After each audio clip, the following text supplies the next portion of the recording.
otras tres. Mucho de lo que ahorita vamos a ver tal vez es repaso así medio básico de cuestiones incluso de la facultad, y eso nada más, a lo mejor alguien ya se lo sabe, entonces voy a tratar de homogeneizar algunos conceptos y estructuras. Entonces, bueno, yo siempre a los chicos de pregrado, cuando damos cualquier plática, les inicio con esa imagen o esa diapo, solo para ponernos en contexto, ¿no? Hablamos de que todos los seres humanos o los organismos vivos tenemos un genoma. Cuando ustedes escuchen la palabra genoma, inmediatamente tenemos que pensar en el conjunto de genes y la totalidad del DNA de un individuo, ¿sí? Entonces, cuando se habla del proyecto Genoma Humano, consistía en conocer la totalidad de los genes de una persona, en este caso del ser humano. Ese genoma nos va a condicionar, nos va a dar paso a un proteoma, o a la totalidad de proteínas que tiene un organismo, el set completo de proteínas. Y pues está además decirlo que somos básicamente un saco de proteínas, ¿no? Estas proteínas son las que llevan a cabo las diversas funciones. Eso nos genera toda una red celular que nos va a llevar a un metabolismo celular, a una mitosis, a cuestiones de señalización celular en cuestiones de biología molecular que son realmente complejas, y toda la respuesta celular que podemos llegar a tener, que seguramente saben de sobra, ¿no? Eso va a condicionar una fisiología, nos va a condicionar una anatomía, y por supuesto un área oscura todavía que nos va a condicionar un fenotipo conductual, ¿sí? Entonces, esto nos lleva a la formación de un organismo. La diapositiva, el objetivo que tiene es que basarnos en que todo es genético, ¿no? A mí me preguntan los chicos, oiga, ¿y eso es genético? Pues sí, todo es genético, ¿no? Como todo es anatómico, como todo es celular, no podemos dejarlo de lado. La realidad es que no hay una totalidad de que alguna condición esté únicamente condicionada por la genética. Hablamos de hoy en día que hay un espectro de las enfermedades que son autosómicas dominantes, como enfermedad de Huntington, que hay que tener la mutación para tener el cuadro clínico, pero si bien el cuadro clínico no se va a comportar de la misma manera en los distintos individuos, y eso tiene que ver porque hay un efecto ambiental. Por el otro lado vamos teniendo aquí enfermedades monogénicas que tienen penetrancia incompleta, que no se ven del todo, que no tienen el cuadro tan florido, enfermedades poligénicas condicionadas por varios genes, o enfermedades multifactoriales, donde ya empezamos a ver aquí a la diabetes, a la esquizofrenia, donde podemos ver algunas demencias, y enfermedades que se podrían decir que eran meramente ambientales. Alguien podría decir, bueno, en la varicela, ¿dónde está la genética? Hoy se sabe que hay personas que pueden presentar un cuadro más grave de varicela o tener una meningitis, consecuencia de una infección que está condicionada por su participación genética. Entonces, ¿qué intento manejar con esta diapositiva? Que por un lado tenemos en los extremos las enfermedades infecciosas, que hoy se sabe que nuestras variantes genéticas pueden condicionar que respondamos de forma diferente a un agente infeccioso. Es bien conocido que hay alguien que anda descalzo todo el día y no agarra un hongo, y alguien que apenas pone un pie en un balneario fuera, tiene un honguito, ¿no? Y ahí es como participa nuestro genoma en condicionar eso. Del otro lado tenemos a las enfermedades monogénicas como un extremo, que ahorita las vamos a ver ejemplos de ellas, sobre todo en neurología, y la mayoría de las enfermedades que conocemos como médicos generales se encuentran en este ámbito, ¿no? Donde hay participación igual. Siempre hago esa pregunta, ¿no? ¿Es lo mismo un gen que el DNA? A veces causa un poco de conflicto esa definición, y la respuesta es no. El gen, todos los genes forman parte del DNA, pero no todo el DNA es gen. Y eso nos va a llevar entonces a que nosotros tenemos todo un conjunto de DNA, y hoy en día se habla de que cuántos genes tenemos. Fue la primera pregunta. Cuando el mundo supo que el DNA era la partícula mágica y que ahí estaba codificado todo nuestro set de proteínas, se vino el boom del DNA, ¿no? Y ahora todo el mundo habla de DNA. Y entonces uno esperaba que dentro de ese DNA estuvieran los genes. Cuando se hicieron los primeros cálculos se hablaba de 100.000 genes. Hoy andamos en el orden de 23.000, 25.000 genes, ¿sí? Que son los que constituyen nuestra totalidad de proteínas. Entonces todos los genes están dentro del DNA, pero no todo el DNA es gen. Y entonces eso nos lleva a un siguiente paso. ¿Cómo vamos a definir gen? Al día de hoy no existe una definición precisa del gen por las funciones que tiene, pero siendo un poquito ortodoxos, vamos a manejar el gen como una secuencia de DNA o de nucleótidos, es un polímero de nucleótidos que se va a encargar o que contiene la información necesaria para la síntesis de una macromolécula. Antes decían para una proteína, hoy se prefiere utilizar el término un producto funcional que puede incluir proteínas y RNAs. Entonces cuando yo les hable de un gen o ustedes estén leyendo un gen, inmediatamente sabemos que es un fragmento de DNA que codifica una proteína o un RNA. Y vamos a ver que, bueno, si tenemos una mutación en ese gen, de alguna manera va a alterar la producción o la función de esa proteína o ese RNA, y eso va a condicionar patología. Los genes se encuentran localizados en el DNA en una forma de cromosomas. Siempre hago una analogía, a lo mejor un poquito burda, pero bueno, todos han visto las bolas de estambre, ¿no? Con las que las abuelitas tejen las bufandas y el gato juega. Bueno, esa es la analogía. O sea, nosotros tenemos una bola de estambre, eso es un cromosoma, ¿sí? Pero ese cromosoma, esa bola de estambre, finalmente está constituida por un hilo. Entonces, ese hilo yo le llamo DNA. O sea, tenemos nuestro hilo y ese DNA está empaquetado en una forma que yo llamo cromosoma. Entonces, esto es el cromosoma, la forma visible empaquetada del DNA en un cariotipo o en el núcleo celular. El hilo vendría siendo el equivalente del DNA, y en segmentos de ese DNA encuentro yo los genes, ¿cierto? Entonces, más o menos la descripción: todos los genes son DNA y se encuentran en la forma compactada que es un cromosoma. Al conjunto de genes de una especie, por lo tanto de cromosomas, le llamamos genoma. Ok, entonces intentamos ya hacer una definición un poco escueta de lo que es gen, porque les comento, no hay una precisa, porque tiene muchas funciones. Vamos a ver cómo realmente es complejo hablar del gen. Ahora tenemos que definir el DNA, y el DNA es simplemente un polímero o secuencia de ácido nucleico nucleótidos que se encuentra en todas las células. Todos los organismos existentes en el planeta tienen DNA. Lo tiene la cebra, los hipopótamos, la cebolla, los seres humanos, el arroz, incluso los virus. La única diferencia ahí con los virus es que hay virus de DNA y virus de RNA, pero finalmente sigue siendo la molécula universal. Se considera al gen también como la unidad funcional de la herencia o la transmisión de información, y el DNA desde el punto de vista químico es un polímero de nucleótidos, así sencillamente. ¿Qué es un nucleótido? Ustedes van a encontrar, me contaban mis compañeros residentes de la general, que en los exámenes luego les preguntaban que era un nucleótido, que era un nucleósido y que era una base nitrogenada. Creo que esto ya lo he hecho a perder, o si es así, bueno.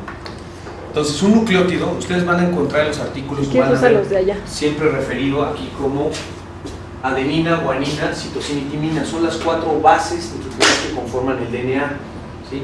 Cuando ustedes hablan de una base nitrogenada, hablamos solamente del anillo de estos nucleótidos, bueno, de estas bases.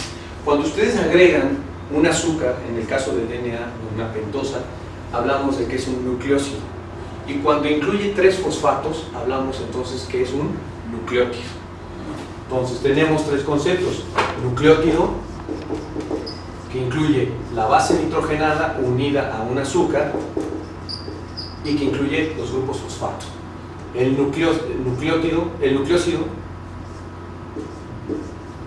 incluye la base y el azúcar únicamente, y la única o la estructura más sencilla sería la base por sí sola, que incluye las 4 conocidas, que son adenina, timina, citosina y guanina, y que para el caso del RNA, en vez de tener una timina, cambiaríamos por un uracilo.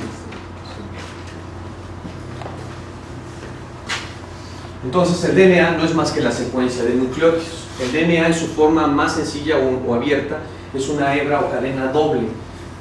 La forma o la analogía fácil para entenderlo verlo es como tratar de ver una que le llaman un cierre, una cremallera, o sea, los tenemos apareados. Entonces observen aquí cómo tenemos la base nitrogenada, tenemos el azúcar y los fosfatos. Esto sería esto con esto, y esto sería un nucleótido. Entonces ustedes van a observar que van a leer en los artículos, hay un cambio, perdemos un nucleótido. En ese sentido estamos perdiendo estas 3 estructuras. Esto forma eslabones, si así lo quieren ver, que van a formar la cadena o la hebra de DNA, y el DNA está formado por cadenas complementarias. ¿Qué significa eso? Que van a ser match de forma timina con adenina, citosina con guanina, ¿sí? Esos son los emparejamientos que nos mencionaban, nos describían Watson y Crick, que es lo que permite que se estabilice esta cadena. Por dentro la cadena va a estar estabilizada por puentes de hidrógeno, ¿sí? Que es un enlace débil, es un enlace electrostático. Ustedes lo pueden romper fácilmente con calor, con cuestiones químicas, como cambios en el pH. Mientras que por fuera es un esqueleto carbonatado, es un esqueleto de fosfatos que tiene carga negativa, el DNA, y que protege al DNA. Esto lo hace sumamente estable y que se pueda transmitir. Vamos a ver que siempre la cadena contraria va a ser complementaria a la cadena de enfrente, entonces siempre a una adenina le va a corresponder una timina, a una citosina una guanina y a una guanina a su vez una citosina. Importante recordar que entre estas bases citosina y guanina vamos a encontrar 3 puentes de hidrógeno, mientras que en la adenina y timina solo va a haber 2. Eso va a tener implicaciones muy importantes cuando se quieren separar las doble hélices. Ok, entonces vamos a mencionar rápido algunas diferencias entre el ADN y el RNA. El ADN está formado por estas 4 bases que se dividen en pirimídicas y purínicas. Si observan, las purínicas tienen 2 anillos, las pirimídicas son de anillo sencillo, y tenemos la timina y la citosina como ejemplo de pirimidas, y las purinas, yo mi mnemotecnia me la aprendí, es que el agua es pura, ¿no? Entonces las purinas es A y G.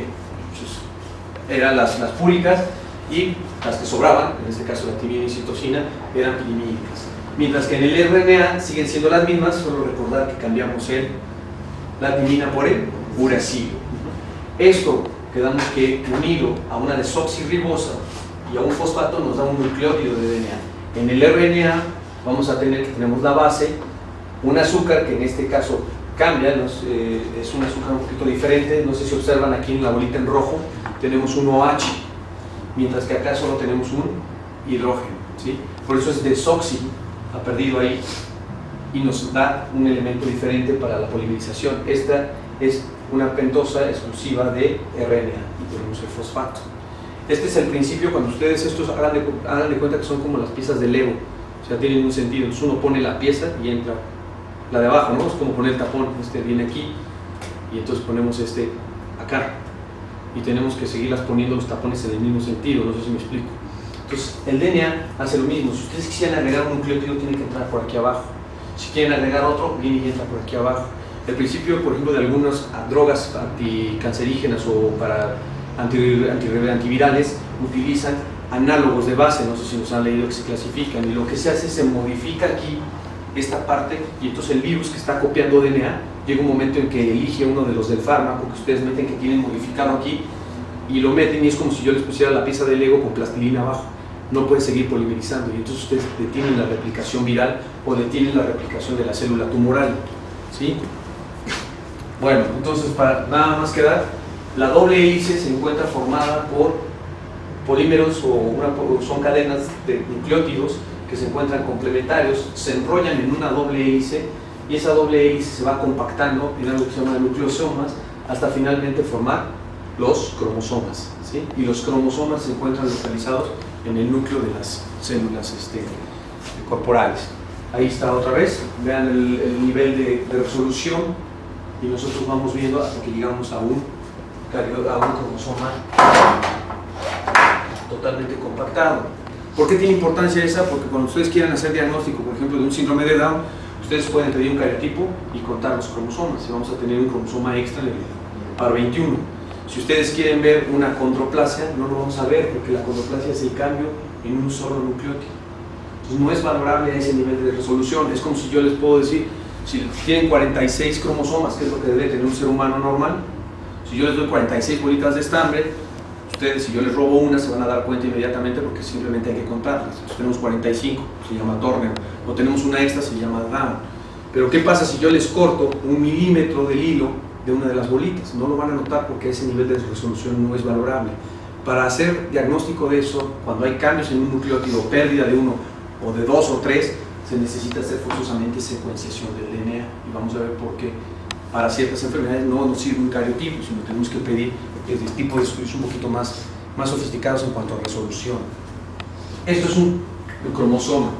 Aquí está finalmente el DNA compactado. Esto se lo pongo porque ustedes van a encontrar, por ejemplo, que el gen de Huntington se encuentra en 4p16, y entonces eso hace referencia a una localización del gen en un punto del cromosoma. Por nomenclatura internacional, los cromosomas tienen 2 partes, un brazo pequeño y un brazo corto o largo. La P viene de petit en francés, que fue el que describieron para pequeño, y la letra Q era la siguiente letra en el alfabeto para describir el brazo largo. Los cromosomas se dividen por una parte, un estrechamiento que se llama centrómero, y eso nos permite tener 2 partes, y Esto que ven como rayitas es un patrón de bandeo, eso no lo tiene el cromosoma, eso lo hacemos con una tinción para poder diferenciarlos y regionalizarlos. Entonces, si observan, nosotros vamos a tener regiones, la región 1 y la región 2, y luego tenemos banda 1, banda 2 y subbandas. Esto es una forma arbitraria que nosotros hacemos para dividir un cromosoma en función de su patrón de bandeo cuando los teñimos con Giemsa. Entonces, lo que ustedes van a ver eso, y cada cromosoma, dependiendo si es el cromosoma 1, el 2, el 3, el 4, va a tener un patrón de bandeo específico que me permite a mí reconocerlo. Pero bueno, eso es trabajo que nosotros hacemos, que no espero que ustedes lo hagan, ni tiene mucho sentido, pero entender a qué se refiere. Ahora, observen, este cromosoma es igual al cromosoma que está acá, es el mismo. La única diferencia es que ustedes van a encontrar cuando les den 400 u 800, es el grado de resolución. Observen cómo aquí tenemos esta banda gruesa pintada y a mayor resolución aparece una banda delgadita. ¿Sí lo observan? Entonces, eso nos está hablando de que nosotros vamos teniendo cada vez más resolución, lo vemos como más cercano, y entre más cercano lo veamos o más larguito, nos van a aparecer más bandas. ¿Por qué tiene implicaciones eso? Porque ustedes ahora cuando lean cualquier gen de cualquier patología o enfermedad que ya están identificados, llámese psoriasis, llámese una craniosynostosis, llámese incluso genes de riesgo para Alzheimer, les van a decir, les van a dar esta localización. Eso es una localización en el cromosoma. No significa que sea el gen, sino un error que he encontrado que luego cometen algunas personas que no están muy familiarizados con la genética, es que dicen el gen es 7q3. No, esa es la localización cromosómica. Y en ese lugar, como por ejemplo en 4p16, donde tenemos a Huntington, o Huntingtina, pues más bien dicho, ahí se encuentra localizado en el cromosoma 4, en el brazo pequeño, en la banda 1, su banda 6. Pero ahí no solo está Huntington, ahí está una región crítica para el síndrome de Wolff-Hirschhorn, que es 4p-. O tenemos ahí mucopolisacaridosis, o tenemos acondroplasia, o tenemos, no sé, ahorita se me ocurre mucopolisacaridosis o craniosynostosis. Todos ellos tienen su gen, perdón mi letra horrible, todas esas enfermedades que mencioné se encuentran localizadas en esta región del cromosoma 4. O sea, está el cromosoma 4 y estoy hablando de una zona aquí. O sea, no es un solo gen. Y eso nos lleva a una definición de que hay densidad génica. Hay regiones en los cromosomas que son muy densos en genes, ¿sí? Pues como una ciudad, o sea, el desierto de Sonora tiene poca gente, la Ciudad de México tiene mucha gente. Hay regiones cromosómicas que van a tener gran densidad de genes. Normalmente las zonas más ricas en genes son subteloméricas. El telómero es la parte o las últimas partes de los cromosomas. A esto yo le llamo telómero. Normalmente en las regiones subteloméricas es donde encontramos la mayor densidad de genes. Y también vamos a tener conceptos como desiertos génicos. El desierto génico más grande que se conoce se encuentra en el cromosoma 21. Es por eso que podemos, o se puede compatible con la vida, la trisomía 21.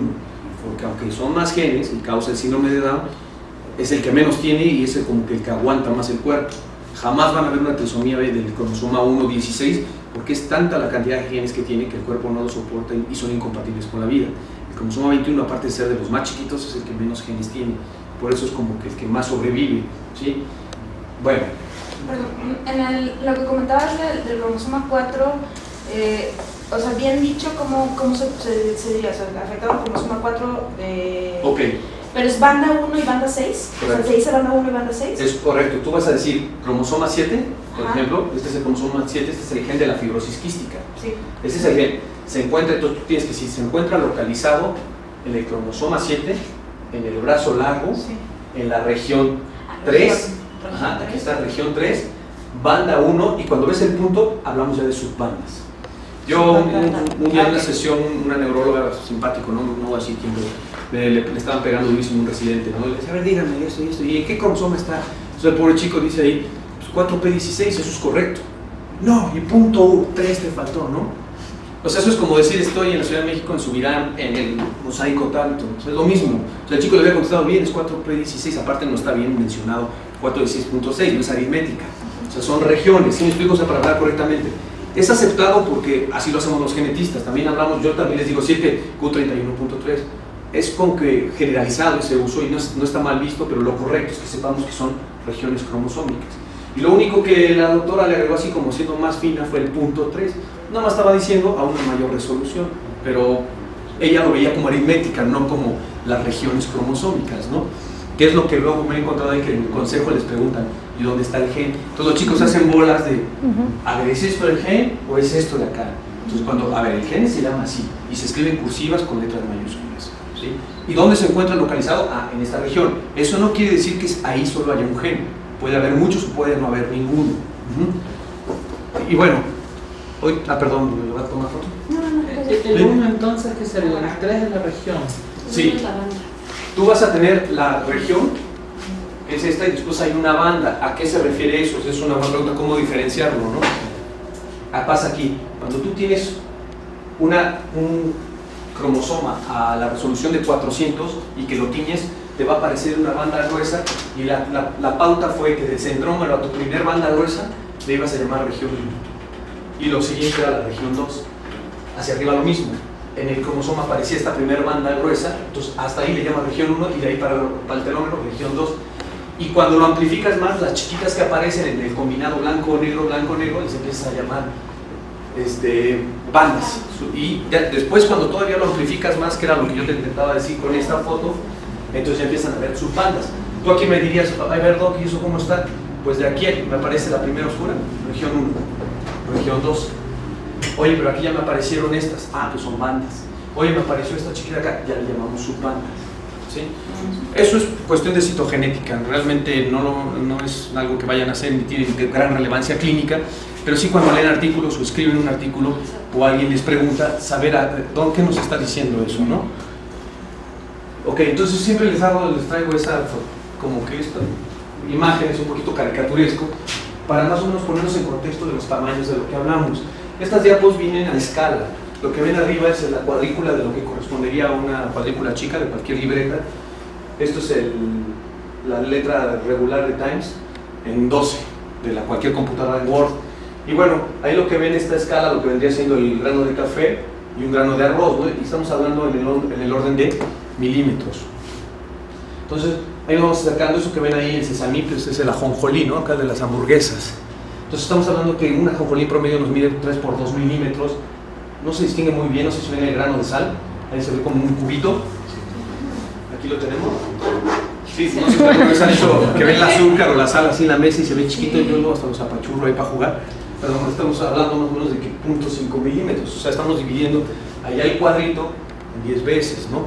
Y esto, ahí se nos aparece el primer amigo acá de los tacos de afuera, que es la amiba, ¿no? Como un organismo ya grande, microcelular, que hablamos ya estamos en el orden de micras. Aparece primero el organismo unicelular más grande que se conoce, y nos aparece una de las células más grandes que tiene el cuerpo, ¿no? Que es el óvulo. Ya estamos en el orden seguimos en el orden de micras, y empiezan a aparecer, por ejemplo, el equivalente al tamaño con una célula de la piel o un fotorreceptor, ¿sí? Y aparece ahí el espermatozoide, ¿vean? Con una célula roja o un eritrocito, y aparece uno de los cromosomas de tamaño regular son o de promedio, que sería el cromosoma X. Y tenemos aquí la levadura, que es la del pastelero, ¿no? Que finalmente es un tipo de hongo, E. coli. Ya vean cómo estamos igual parejo con la mitocondria, por eso la teoría endosimbiótica, esta famosa de que pues ahí no hay mucha diferencia entre lo que algún día pudo haber sido una bacteria. Hablamos de organelas como el lisosoma, que ya estamos muy pequeñitos. Cuando veamos enfermedades por depósito lisosomal, Fabry, Gaucher, Niemann-Pick, Pompe, pues vamos a ver que toda la alteración está en el funcionamiento de esta organela, ¿no? Y ya entramos en el mundo de nanómetros, ¿no? Empezamos a ver a los virus más grandes. Tenemos aquí, por ejemplo, el fago, que es un virus que infecta bacterias. Uno de los más grandes, que es el de paperas, influenza, el VIH, las cápsulas, si hablamos de los de hepatitis, que son los más pequeños, o de los más pequeños, el rinovirus, que es uno de los más chiquititos. Y ya entramos en el orden de organelas o de RNA. Recordar que el ribosoma, si bien es una organela, no es una organela membranosa y está formado por RNA. Y hablamos ya del mundo de las proteínas, como la hemoglobina o anticuerpos. Seguimos teniendo RNAs de transferencia, que estos son ácidos nucleicos, estos son proteínas. Y pues vemos ahí los fosfolípidos, ¿no? Componentes importantes de membrana. Vamos a ver la importancia en algunas patologías. Y ya estamos en el mundo de picómetros, y estamos hablando de adenina como una base nitrogenada, una unidad de las que forma los eslabones de la cadena de DNA, la molécula de glucosa, la metionina como uno de los aminoácidos más pequeños de los 20 que tenemos que constituyen las proteínas, y luego una molécula de agua hasta un átomo de carbono. Entonces estamos hablando de un mundo realmente pequeñito. Ahora, yo les pongo siempre el DNA en números, o sea, saber de qué estamos hablando o qué proporciones tenemos. Todos conocen ese libro, ¿no? Por lo menos es la 16ª, que es el que yo tengo, en inglés, no sé si ya hay nueva, pero les traigo siempre acá la última página escaneada, ¿sí? Entonces, los voy a poner a contar, no es cierto, si ustedes se pusieran a contar el número de renglones, en promedio hay 50 renglones por esta columna, ¿sí? Y si ustedes le ponen a las letras, ahí la I, la N, y las cuentan, en promedio hay 50 letras o caracteres por renglón, ¿sí? Y cada página, o por lo menos el Harrison de la 16ª, anda en 2607 páginas, esa es la última. Entonces, ¿a qué los llevo con esto? Si una página de Harrison tiene en promedio 50 letras por renglón y en promedio 50 renglones por columna, y tiene 2 columnas por hoja, las matemáticas movimientos nos van a dar 2500 letras por página, ¿sí? Y si en 2500 letras por 2 columnas, perdón, por columna, en 2 columnas nos estaría dando que cada página de Harrison tiene 5000 letras, ¿sí? El Harrison de la 16 tenía 2607 páginas, o sea, las vamos a cerrar en 2500 para números cerrados. 2500 hojas por 5000 letras por página nos daría que un Harrison tiene, eso que es 12 millones, ¿no? 500.000 letras, o sea, es el número de letras o caracteres que tiene un Harrison. Bueno, estas se las traje porque es una de las primeras enfermedades monogénicas junto con Huntington que se describieron incluso antes del genoma humano, que es la anemia de células falciformes, la que le daban los negritos allá en el Mediterráneo. Observen cómo está el DNA y están las 2 cadenas y son complementarias. Esto es una cadena de nucleótidos. No sé si observan aquí que hay una adenina. Y vean aquí cómo sucede una mutación y ven que cambió ahí y ya me la cambió por una timina. Esto nos va a llevar a que a la hora de hacer un RNA mensajero, que está aquí abajo, esto nos va a cambiar porque no lo va a leer igual. Y esto a la hora de traducirlo se va a reflejar en un aminoácido diferente. Aquí hay un ácido glutámico, que es lo normal, y aquí hay una valina. Esto es desastroso para la cadena de hemoglobina porque esto es un aminoácido ácido y esto es un aminoácido positivo. Y eso va a tener implicaciones en la hidrofobicidad. Entonces, cuando ustedes se encuentran, ahí está el código genético, recordar que el RNA, por ejemplo, ustedes tienen aquí una guanina, timina, adenina, que estaría en el RNA, tendríamos GUA, esto correspondería a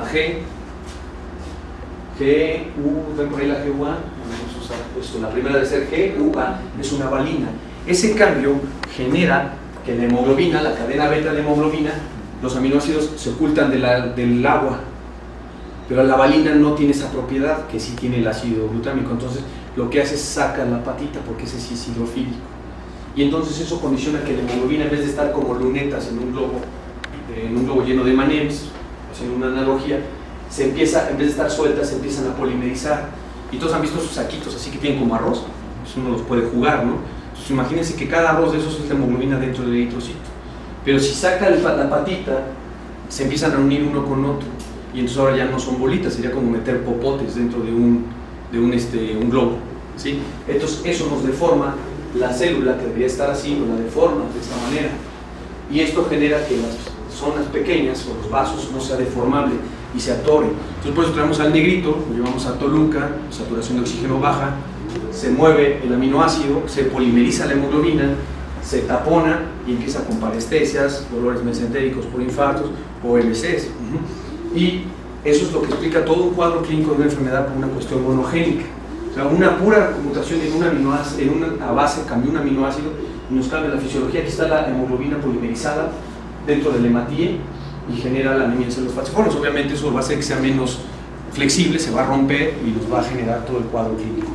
Ese gen se encuentra localizado en el cromosoma 11. El cromosoma 11 tiene 134 millones de pares de bases. O sea que tendrían que buscarme ustedes un cambio en una letra, un error en una letra, en 24 Harrisons. Si usan para mañana, le digo ahí a los chicos, pues, búscate un error en una letra en 24 Harrison. Entonces, vean lo grande que es, y se logró hacer en su momento, ¿no? El cromosoma 21, que tiene 50 millones de pares de bases, que es el que menos tiene. Si ustedes quieren ahí, por ejemplo, una epilepsia, o quieren ver, es bien conocido que los pacientes con síndrome de Down desarrollan Alzheimer en edad tan temprano porque el gen del péptido amiloide se encuentra ahí, ellos tienen triple dosis. Cuando veamos Alzheimer en la última clase vamos a ver qué está pasando con eso.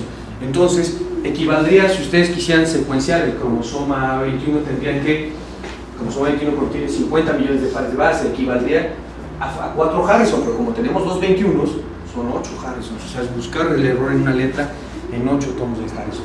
Y bueno, pues ahí está el cromosoma 1, que es el más grande, hablamos de 250 millones de pares de bases, equivaldría a 40 Harrison. Entonces, si nos vemos todos los cromosomas y todo lo que ven aquí, las letras, equivale a las enfermedades que ya están identificados los genes y dónde están localizados. Entonces, estamos moviéndonos hacia un mundo. Si ustedes se meten a PubMed y se meten a Lumin, antes pues la psoriasis era del diablo, el acné era, las abuelitas decían que era por comer chocolate y hacer cosas, ¿no? Hoy sabemos que hay genes de susceptibilidad. Por ejemplo, las mujeres que tienen variaciones en los repetidos del receptor de andrógeno se relaciona a que desarrollen acné. Si ustedes tienen menos de ese repetido, pueden tener alopecia androgénica. Y si tienen un cierto repetido ahí feo, podemos tener cáncer de próstata o disfunción de cáncer de próstata o enfermedad de Kennedy.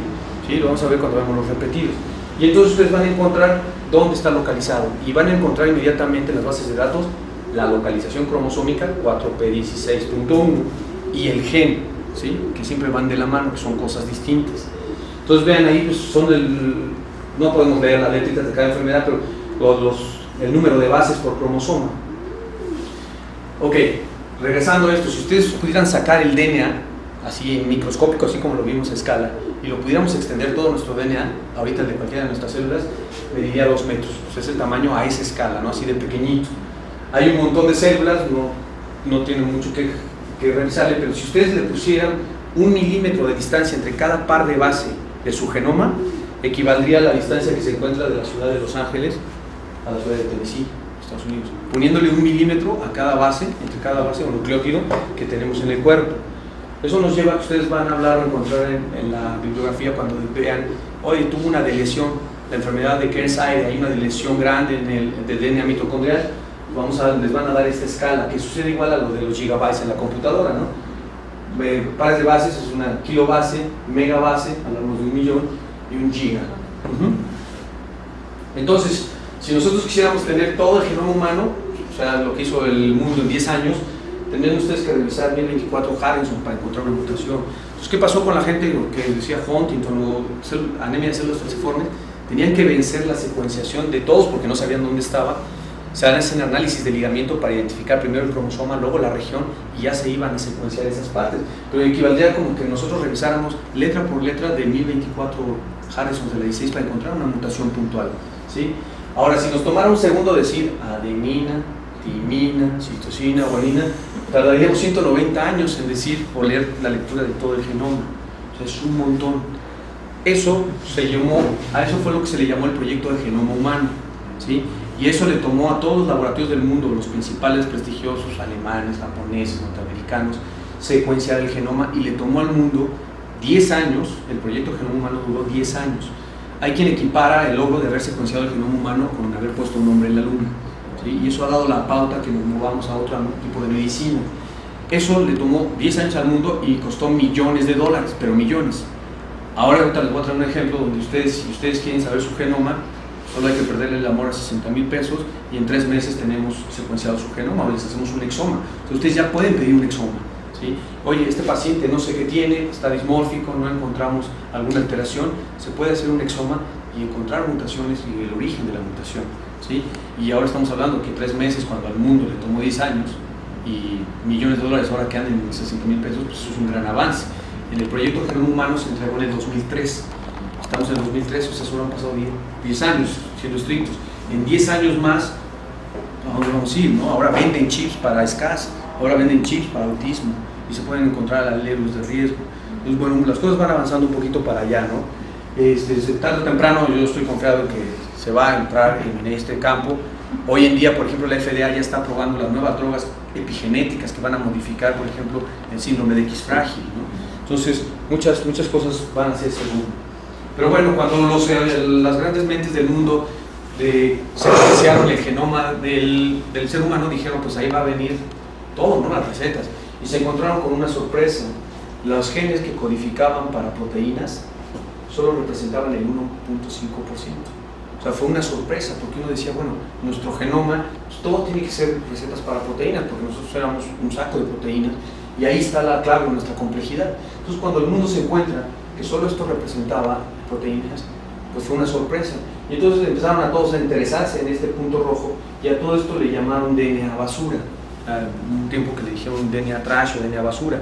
Y entonces empezaron el boom de secuenciar otros organismos, porque no teníamos la secuencia de ningún otro. Y de pronto se fueron y dijeron, oye, pues mira, aquí está el Homo sapiens y nosotros tenemos 27.000 genes. Oye, el arroz nos gana en genes. El arroz tiene 55.000 genes, ¿no? O pues, E. coli no anda muy lejos, ¿no? Pues tiene 4.400, pero vean aquí, algunos insectos, el ratón nos ganaba en genes. Entonces la pregunta era, ¿cómo es posible si nosotros somos la especie más compleja? ¿Por qué no hay aquí un arroz tomando este curso, no? O veniendo aquí a clase. Entonces, el mundo recapituló y dijo, ¿qué vamos a hacer? Y se fueron a ver que lo divertido no estaba aquí, lo divertido estaba acá. La complejidad, si ustedes observan en la tabla, el punto no está en esto, el punto está en la cantidad de genoma que tenemos con relación a los genes que tenemos. Entonces aquí sí venía la sorpresa. Nosotros teníamos un tamaño de genoma donde sí éramos el más grande con respecto a la cantidad de genes. Hoy se sabe que lo que nos hace una especie superior, no el más exitosa evolutivamente, sino el superior, es cómo este 1,5% está regulado por eso. O sea, no es los genes que tenemos, sino la forma en la que se expresan, ¿sí? Y eso dio la pauta al nuevo mundo que se llama epigenética, ¿sí? Y la epigenética nos habla de por qué una célula tiene un fenotipo, porque cuando hablo de fenotipo hablo también de un fenotipo celular. No es lo mismo hablar de una neurona que de una célula beta pancreática. Ambas tienen la misma cantidad de genes. ¿Por qué la célula beta pancreática no produce serotonina? ¿O por qué la neurona no está produciendo insulina? Si en teoría tiene los mismos genes. Entonces, a mis chicos de pregrado siempre les pongo la analogía. Cuando uno sale de prepa es como una célula totipotencial o una madre con capacidad de diferenciarse. Cuando una célula define su estirpe, es decir, ustedes eligieron ir a medicina, van a la Biblioteca Central de CEU y automáticamente ustedes ya no se meten a los libros de derecho, ni de ingeniería, ni de actuaría, los tienen sellados. Únicamente van a bajar los libros que tienen que ver con medicina. Eso mismo hace la célula. La célula define una estirpe celular, llámese neurona, y automáticamente apaga el gen de la insulina. Ella no lo va a utilizar, entonces lo apaga. Eso es algo que se llama epigenética, se hace con mecanismos que son independientes de la secuencia. O sea, apaga genes y solo va a dejar prendidos el set de genes que va a utilizar. Y eso es lo que nos da fenotipos celulares diferentes, ¿sí? Vamos a ver que a mayor grado de especialización, por ejemplo la neurona, tiene tal grado de especialización que no puede tener el lujo de gastar o de demanda energética y prender genes para ciclar. Es por eso que a mayor grado de especialización, menor capacidad de división. La célula que tiene la mayor capacidad de división en función a su especialización es el hepatocito, ¿sí? Y eso es lo que nos explica ahora los comportamientos celulares diferentes. ¿Qué pasa en cáncer? Se pierde esa regulación epigenética y la célula cicla y hace un desastre. Los tumores embrionarios que luego nos salen en las chicas, por ejemplo, de ovario, pues traen diente, hueso, grasa. ¿Por qué? Porque hay un desorden y las células empiezan a expresar genes de todos los tipos celulares y eso nos da toda esa variante. ¿Hasta qué va la epigenética? A que podamos metilar, o sea, o apagar genes o prender genes, en teoría al antojo. Con eso conseguir reducir, si una célula tumoral se está expresando como loca, prenderle genes de apoptosis y destruirla. O si una célula quisiéramos después de un EBC recuperar, tratar de ver una célula que pudiera dividirse. Parece ciencia ficción, pero hay muchos logros ya alentadores a nivel de in vitro y se han hecho pruebas en ciertas cosas que va hacia allá una medicina. De hecho, vamos a ver que una de las estrategias que ha funcionado es metilar o apagar el gen de Huntington cuando el repetido es mayor. Y entonces ustedes evitan la expresión de ese gen, dejan el alelo que está sano y se evita parte del espectro de la enfermedad. O en X frágil, que se metiló, se apagó por un error, prenderlo porque el gen está intacto y que no tengamos el defecto de plasticidad neuronal en el desarrollo que genera el retraso mental en X frágil. Lo vamos a ver en nuestro módulo de enfermedades por repetidos, ¿sí?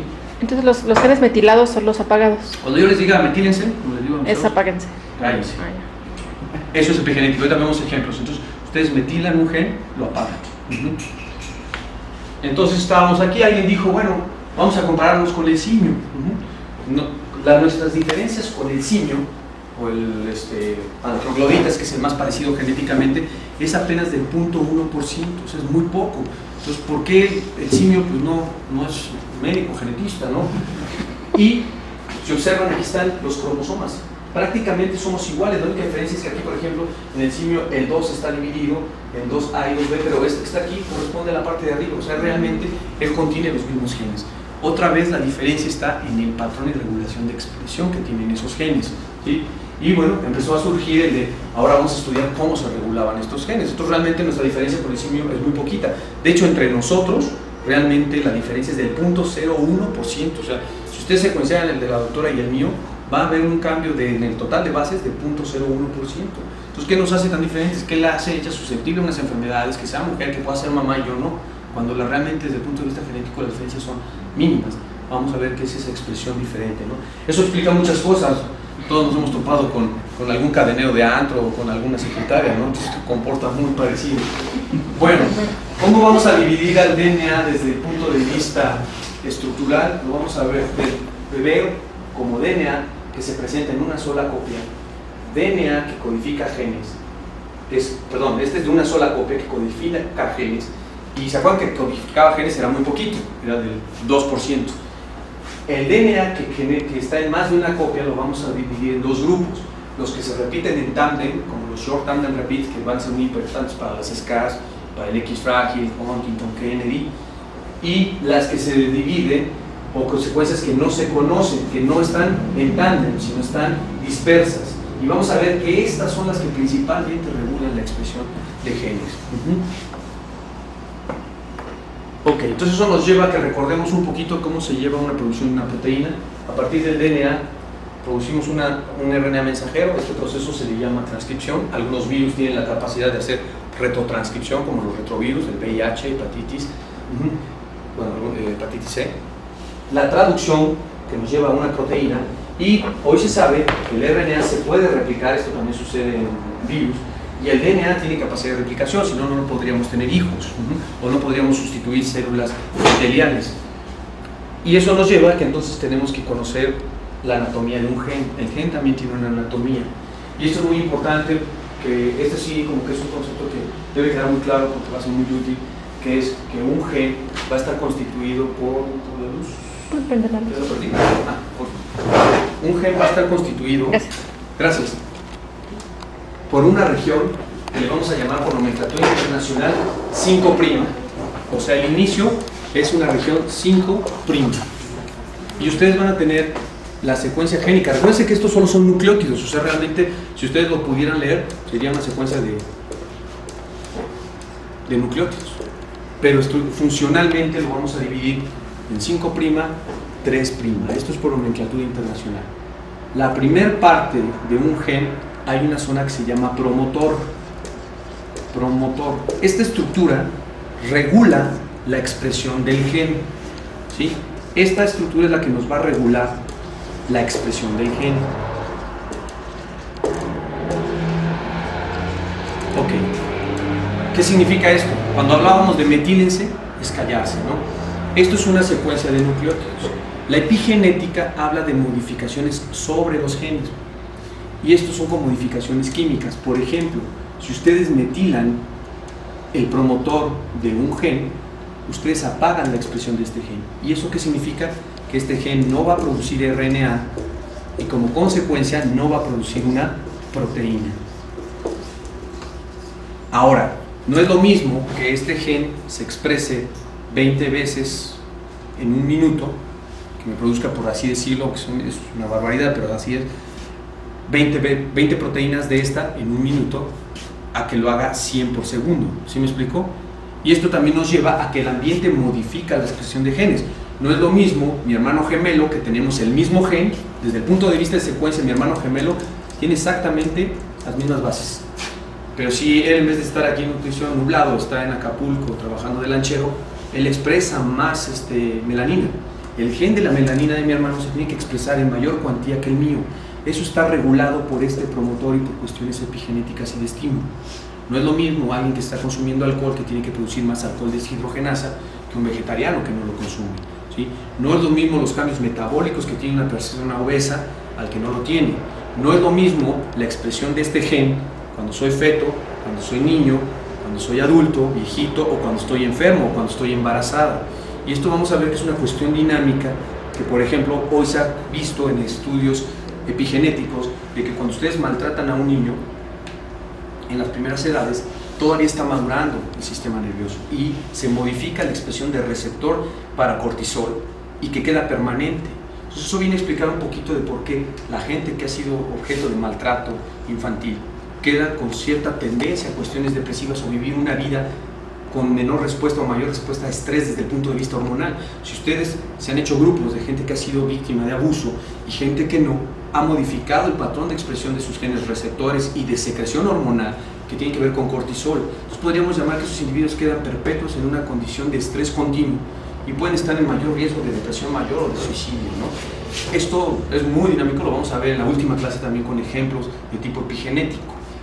El promotor sirve para eso. Y después del promotor viene la parte del gen que está constituida por intrones y exones, que eso lo van a encontrar mucho en los artículos, y vamos a tener que las partes que no terminan en una proteína se llaman intrones, y las partes que están o que terminan traducidas, o sea, terminan en la proteína, se llaman exones.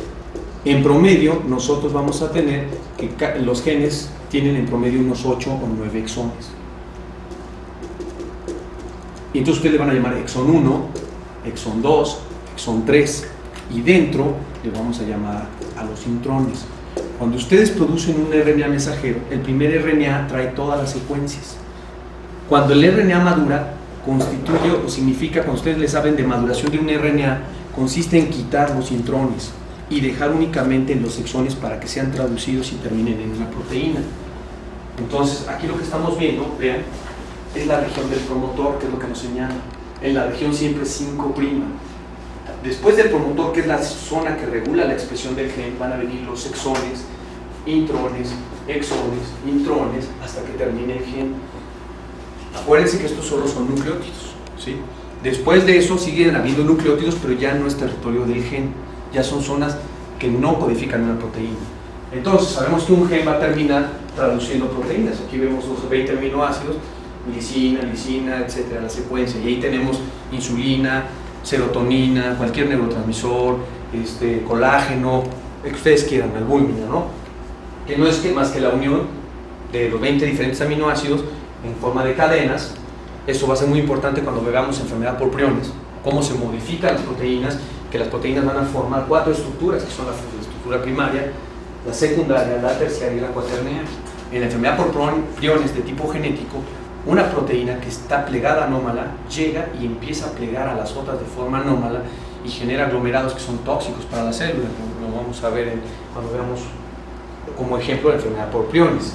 Y finalmente recordar que ese DNA termina en RNA mensajero de transferencia, nos genera un RNA mensajero que va a terminar después de un proceso de traducción en una proteína. Ya quedamos que para que nosotros tengamos esta proteína tenemos que quitar los intrones, ¿recuerdan?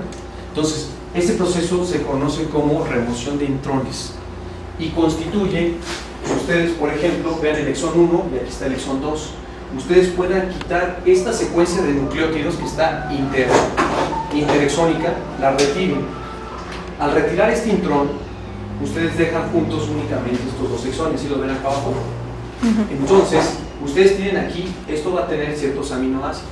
El problema es que hay mutaciones en el gen, en el DNA, que alteran, si ustedes observan aquí hay GU a G. Estas son señales por secuencia que el cuerpo reconoce y hay unas proteínas que reconocen esta secuencia, cortan aquí, forman como cuerdita y lo retiran.